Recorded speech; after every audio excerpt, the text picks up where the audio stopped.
And now it's my pleasure to introduce someone who I know very well, since he has the awesome responsibility of caring for this bridge that we all love so much.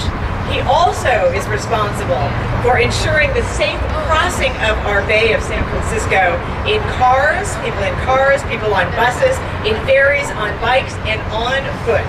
So please welcome the 9th General Manager of the Golden Gate Bridge, Highway, and Transportation District, Mr. Dennis Mulligan.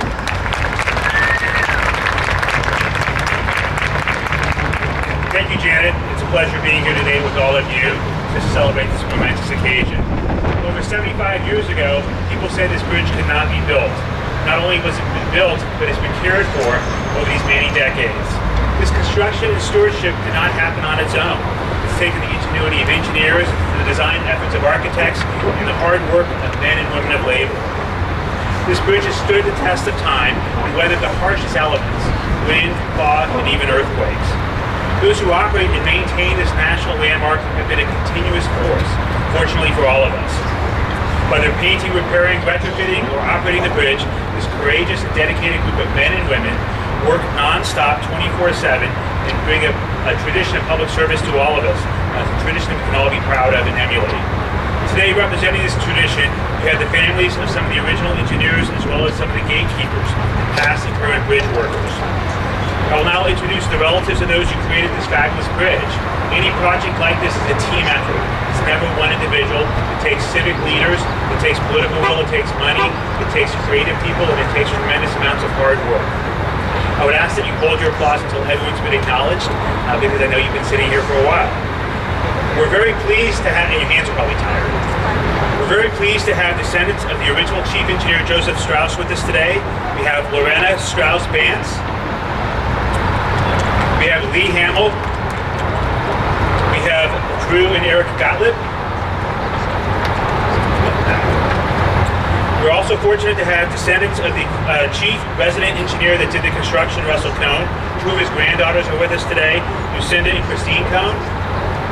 Thank you for coming. We also have descendants of Frank Coombs, a state legislator. Because it takes civic leaders, it takes legislation, and it takes people who have vision to make this happen. The Coombs Bill was signed in 1923, and it authorized the creation of the Golden Gate Bridge and Highway District. His granddaughter, Helen Dunlap, is here with us today from Chicago. Helen, thank you for coming so far. Christopher McDonald is the grandson of the first general manager, Alan McDonald, who's with us today also. And we also have others with us today whose fathers and grandfathers helped build this magnificent bridge.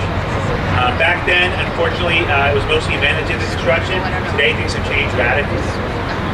Now I'd like to ask our current bridge workers to please stand and be acknowledged. Many of them are around the perimeter. And finally, I'd like to recognize someone who's already been mentioned once as our most special guest today, Gus Villalta.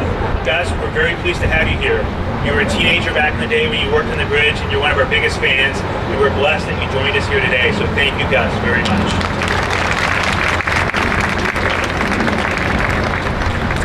When the bridge was built in the 1930s, we currently don't own this land. It's owned by the federal government. But in the 1930s, we got a permit from the then Department of War to build this fabulous bridge. The tradition of the military goes well beyond that. So we're fortunate that on this Memorial Day weekend, that we recognize another tradition, the passage of this bridge, the passage of military service at the bridge. Uniformed men and women shipping out underneath this bridge, as our Madam Leader said earlier. During World War II, more than 5,000 ships sailed under the bridge. It's the last sight of many as they went overseas for the Korean War, as well as for those deployed to Vietnam. It creates lasting memories for those.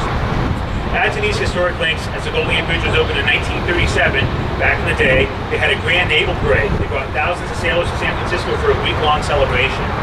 Sailors have a long history of celebrating San Francisco, too.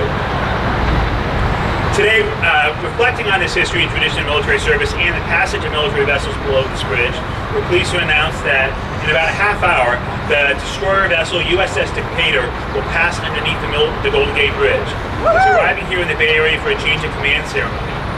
Please, we're very fortunate to have the Decatur joining us. Please join me in welcoming Lynn Engelberg, the mother of the current commander of the USS Decatur.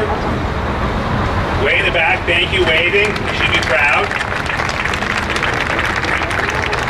We also have with us today Shanti Sethi and Commander Joel Ellingson, the future commander of this vessel. Thank you. So at about 11:30, because we will be done, you can go up by the flying pole, look out here, and you can see the USS Decatur pass beneath the bridge. We're very fortunate to have that. And another extra surprise for all of us, though, is later this weekend, an aircraft carrier, the USS Nimitz, will also sail underneath the Golden Gate Bridge. It is my honor to extend our sincere appreciation to those in the military community and the San Francisco Fleet Week Association represented here today by Kathleen Cooper for helping advocate for and coordinate the participation of the U.S. Navy in our anniversary weekend.